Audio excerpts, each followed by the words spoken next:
Arya public school के मैदान में चल रही भागवत कथा में कथावाचक संत प्रहलाद महाराज ने शुक्रवार को कहा कि भगवान की कथा सुनने से जो सुख मिलता है वह संसार की अन्य किसी वस्तु में नहीं है। यदि इसका श्रवण पापी भी करता है तो भगवत भजन से उसके भी पाप दूर हो जाते हैं। मनुष्य जीवन में सद्प्रवृत्तियां भगवान के भजन से ही मिलती है। महाराज ने कहा कि वाणी तो वही पवित्र है जो भगवान का भजन करे। प्रभु के स्मरण से व्यक्ति के वर्तमान के साथ साथ भूत व भविष्य भी सुधर जाता है। उन्होंने कहा कि आज भारतीय संस्कृति का ह्रास हो रहा है, इसलिए आवश्यकता है कि संस्कृति को अपने बच्चों को संस्कारवान बनाए, और क्योंकि संस्कृति ही आपकी पहचान है। महाराज ने कथा के 5वें दिन नंदोत्सव, पूतनावध, बकासुरवध, गोवर्धन लीला आदि प्रसंगों पर विस्तार से प्रकाश डाला। कथा की प्रारंभ में मुख्य यजमान अंबिका प्रसाद हारित, अनुराग हारित ने व्यासपीठ की पूजा अर्चना की। इस अवसर पर देवकीनंदन निर्मा, हनुमान प्रसाद भोजक, हनुमान सिंह शिखावत, राजकुमार चौधरी, राजेंद्र सिंह बिदावत, सुरेंद्र शर्मा, सतीश हरिद्वाल, रामरतन प्रजापत, मनोज जोशी, आशुतोष पुरोहित, कपिल हारे, धर्मेंद्र शर्मा, राजकुमार मुरारका, श्रवण काचवाल, एडवोकेट देवेंद्र चोटिया, राहुल व्यास सहित काफी संख्या में श्रद्धालु उपस्थित थे। We are not the school that you are searching for. We are the school that you have dream of. Loyal Public School, Ratangarh का एकमात्र CBSE स्कूल जहां आपके बच्चों को मिलेगी library, sports, computer and science laboratory, hostel and advance education. Admission open nursery to 12th. For more information, please visit www.loyalpublicschool.in. Lieutenant general Sagat Singh Rathore की मूर्ति का अनावरण तहसील के गांव कुसुमदेसर में 24 जून की सुबह होगा। सरपंच प्रतिनिधि पवन सिंह राठौर ने बताया कि मूर्ति का अनावरण नेता प्रतिपक्ष राजस्थान विधानसभा राजेंद्र सिंह राठौर करेंगे तथा कार्यक्रम में स्थानीय जनप्रतिनिधि भी शामिल होंगे। कार्यक्रम की तैयारियों को अंतिम रूप दिया गया है। कल सुबह 9:15 बजे लेफ्टिनेंट जनरल सगत सिंह जिनकी मूर्ति अनावरण का कार्यक्रम ग्राम कुसुमदेसर में रखा गया है। इस कार्यक्रम की शोभा बढ़ाने के लिए माननीय नेता प्रतिपक्ष विधानसभा राजस्थान राजेंद्र सिंह जी राठौड़ और तहसील के सम्माननीय जनप्रतिनिधि उपस्थित होंगे, जिसमें आप सभी सादर आमंत्रित हैं। मैं आशा करता हूं कि आप सभी अपने कीमती समय में से समय निकालकर इस कार्यक्रम में उपस्थित होकर इस कार्यक्रम की भाजपा शहर मंडल के तत्वाधान में शुक्रवार को सूर्य सिनेमा के पास जनसंघ के संस्थापक डॉक्टर श्यामा प्रसाद मुखर्जी की पुण्यतिथि बलिदान दिवस के रूप में मनाई गई।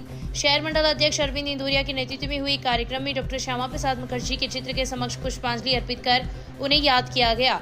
इस अवसर पर भाजपा नेता दीनदयाल पारिक ने कहा कि देश की एकता व अखंडता की रक्षा के लिए मुखर्जी का बलिदान राष्ट्र के लिए प्रेरणा है और धारा 370 व 35 से हटाकर उनके सपने को प्रधानमंत्री नरेंद्र मोदी ने साकार किया है। पूर्व पालिका अध्यक्ष शिव भगवान कम्मा ने कहा कि केंद्र में भाजपा की सरकार बनने के बाद आज भारत विकास व अखंडता की धारा पर आगे बढ़ रहा है।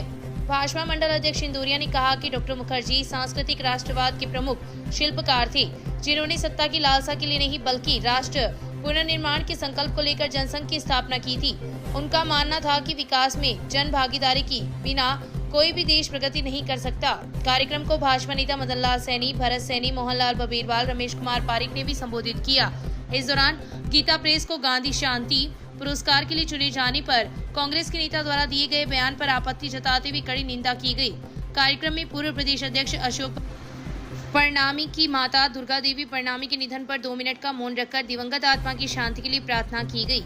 इस अवसर पर भाजपा नेता मनोज हारित, नारायण दायमा, प्रकाश चंद्र पारिक, राजकुमार सोनी, पार्षद नंदकिशोर भार्गव, पवन तिवाड़ी, गिरधारीलाल दायमा, मदन सिंह शिखावत, नूर मोहम्मद, दीनदयाल सोनी, राजीव मंगलहारा, जयप्रकाश प्रजापत, लक्ष्मी नारायण सोनी, हरिओम स्वामी, कालूराम भार्गव, रामतार रक्ष, कैलाश पवार, धनराज सैनी, लालचंद भगत, परमेश्वर प्रजापत, लीलाधर प्रजापत सहित कई कार्यकर्ता उपस्थित थे। कार्यक्रम का संचालन मंडल महामंत्री रामकिशन मांटोलिया ने किया। 132 केवी जीएसएस पर रखरखाव कार्य के चलते समस्त 33 व 11 केवी फीडरों की बिजली आपूर्ति शनिवार को 3 घंटे बंद रहेगी। जोधपुर डिस्कॉम के सहायक अभियंता ने बताया कि जीएसएस पर रखरखाव कार्य के चलते इससे जुड़े 33 व 11 केवी के सभी फीडर सुबह 6 से 9 बजे तक बंद रहेंगे। बिजली बंद रहने से रतनगढ़ शहरी क्षेत्र एवं लद्दासर व मेलुसर फीडर से जुड़े उपभोक्ता प्रभावित होंगे। Society of radiographers and radiation technologist के तत्वाधान एवं बीकानेर जिला अध्यक्ष शहनाज आलम के आदेशानुसार 20 सूत्री मांगों को लेकर शुक्रवार को ज्ञापन दिया गया। उप शाखा के उपाध्यक्ष गौरव कमल के नेतृत्व में रविकांत प्रजापत, प्रभुदयाल भाटी, मुकेश भामू, नितेश शर्मा, ओमेंद्र प्रजापत ने मुख्यमंत्री के नाम अपनी मांगों को लेकर उपखंड कार्यालय में ज्ञापन दिया तथा विरोध स्वरूप कार्यस्थल पर काली पट्टी बांधकर सांकेतिक रूप से विरोध प्रदर्शन भी किया। तहसील के गांव कनवारी में शुक्रवार को महंगाई राहत शिविर का आयोजन हुआ। शिविर का कांग्रेस नेता पुसाराम गुदा ने अवलोकन किया तथा ग्रामीणों को राज्य सरकार द्वारा संचालित योजनाओं एवं उनसे होने वाले लाभ के बारे में विस्तार से जानकारी दी। उन्होंने कहा कि मुख्यमंत्री अशोक द्वारा संचालित जन कल्याणकारी योजनाओं को अच्छे से समझकर आमजन को अधिक से अधिक लाभ उठाएं। इस दौरान शिविर में लाभार्थियों को मुख्यमंत्री गारंटी योजना के तहत कार्ड भी वितरित किए गए।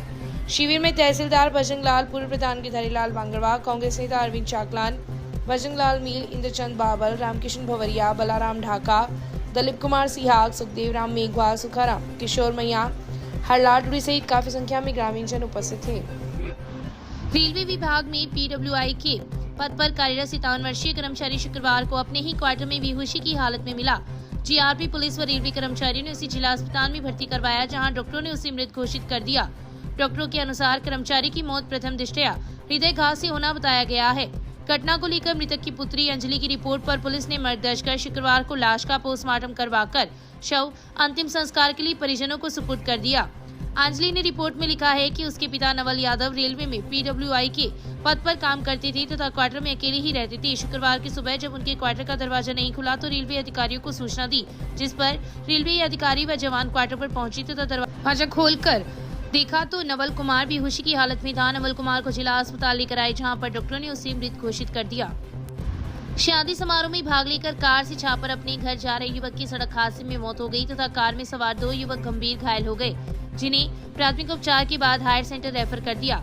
घटना को लेकर छापर निवासी अब्दुल सत्तार लेलगढ़ ने पुलिस में मुकदमा दर्ज करवाया है। अब्दुल सत्तार द्वारा दी गई रिपोर्ट में उल्लेख किया गया है कि उसका 35 वर्षीय भाई अब्दुल गफ्तार अपने दोस्त की शादी में शामिल होने के लिए रतनगढ़ आया था। शादी समारोह में भाग लेकर वह वापस छापर आ रहा था। इस दौरान उसकी कार में सुजानगढ़ निवासी बालकृष्ण एवं देवानी निवासी अशोक मेघवाल भी सवार थे।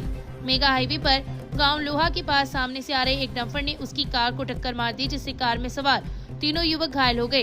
घायलों को रतनगढ़ जिला अस्पताल में भर्ती करवाया, जहां पर अब्दुल गफ्तार को डॉक्टरों ने मृत घोषित कर दिया। वहीं अशोक व बालकृष्ण गंभीर रूप से घायल हो गए, जिन्हें डॉक्टरों ने प्राथमिक उपचार के बाद हायर सेंटर रेफर कर दिया। पुलिस ने मृतक के शव का पोस्टमार्टम करवाकर लाश अंतिम संस्कार के लिए परिजनों को सुपुर्द कर दी है। प्रकरण की जाँच ASI छगन लाल कर रहे हैं। नेशनल हाईवे 11 पर लूज फाटा के पास एक ट्रोले ने अचानक ब्रेक लगा दिए, जिससे बाइक सवार 24 वर्षीय युवक की मौत हो गई। पुलिस ने शुक्रवार को शव का पोस्टमार्टम करवाकर लाश अंतिम संस्कार के लिए परिजनों को सुपुर्द कर दी है। पुलिस ने बताया कि घटना को लेकर मृतक के छोटे भाई पवन कुमार खाती निवासी बछराना ने मुकदमा दर्ज करवाया है। पवन कुमार द्वारा दी गई रिपोर्ट में उल्लेख किया गया है कि उसका भाई अंकित राजदेसर में काम करता है। वह रोज की तरह वह राजदेसर से अपने गाँव बछरारा आ रहा था। पवन भी कार्यवश रतनगढ़ आया था तथा दोनों भाई अलग अलग बाइक से अपने गांव बछरारा NH 11 से होते हुए जा रहे थे।